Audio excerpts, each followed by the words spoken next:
In this video, we'll go through on how we can calculate a 95% confidence interval for a population mean when we know our population standard deviation.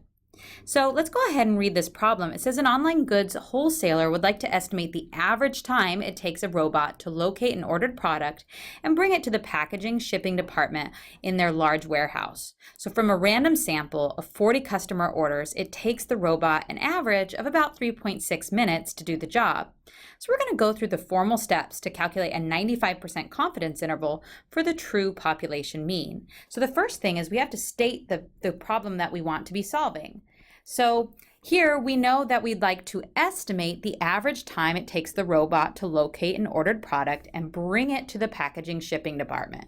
So we want to estimate the average time it takes the robot to essentially just do its job.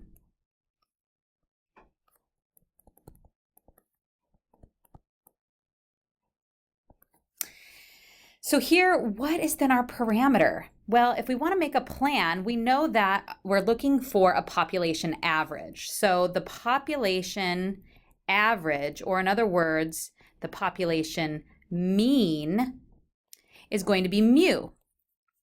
And that's the average time it takes the robot to locate an ordered product and bring it to the packaging and shipping department in this large warehouse. But once we know that we have one parameter from one population and it's a population mean, then we know that we can use a procedure for a mean. And so it helps us understand what type of procedure we should use. All right, so we have our population mean. We also need to know, like, what procedure should we use? Well, we have the population standard deviation. So sigma is equal to 5.2. So that means that we'll most likely be able to use a Z procedure, and that our confidence level is stated in the problem to be equal to 95%. So now that we've stated our question of interest, made a plan, we should check our conditions when we want to solve for the confidence interval. So first of all, what are the conditions for inference here? The conditions for inference for all inferential procedures is that we have to have a random sample, or at least one that was obtained through some sort of random mechanism. So here, do we have a random sample? We do. We have a random sample of 40 customer orders. So this is met. We have a random sample, it's stated in the problem. We also want to know if our sample size is large enough. So we either need to know that the population is normal or that their sample size is somewhat large. And the reason why we need to know this is so that we know that our statistic, in this case X bar, comes from a normal distribution by the central limit theorem. All right, so here we don't know that the population is normal, but we know that the sample size is large.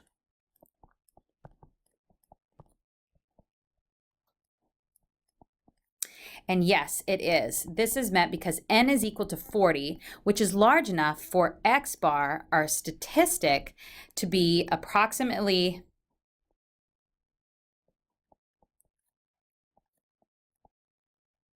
normal by the central limit theorem.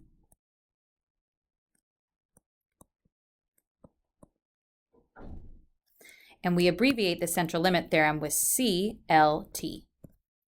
All right, so we have those main two conditions, but then the last condition to use a Z procedure for a mean is that we need to know our population standard deviation. So we have to know this parameter, and we do. Sigma is given to us. So sigma is equal to 5.2 minutes.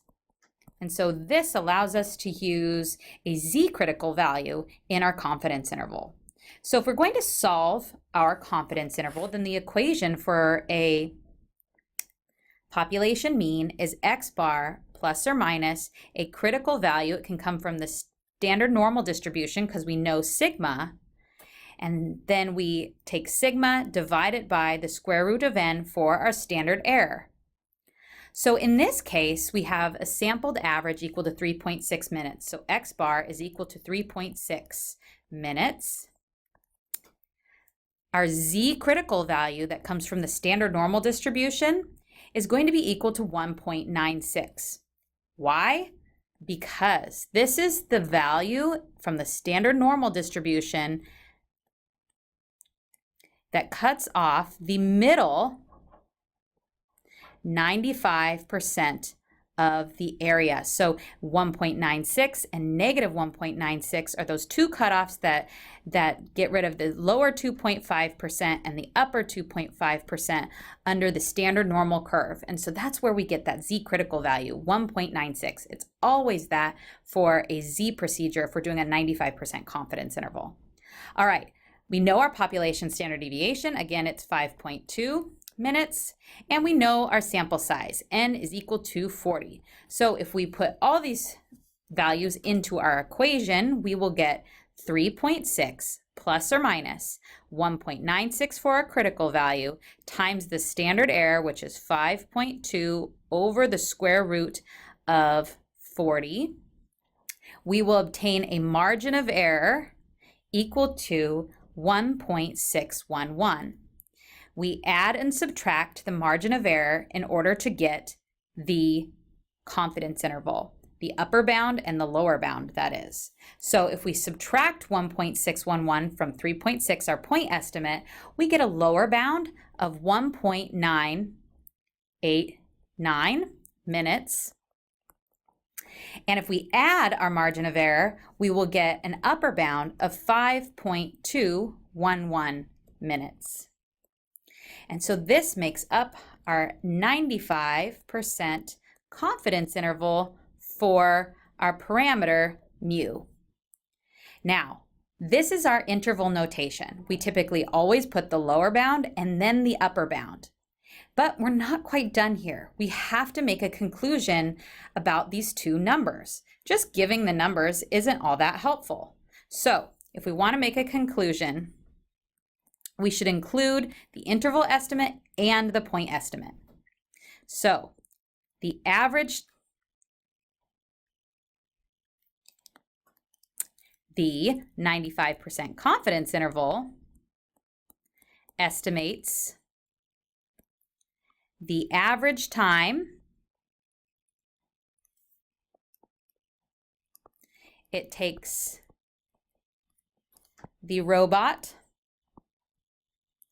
to essentially do its job, and you could be more detailed here,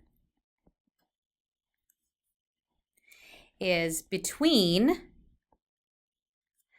1.989 minutes and 5.211 minutes,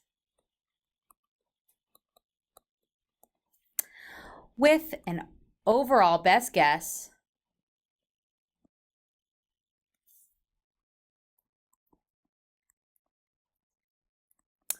of 3.6 minutes.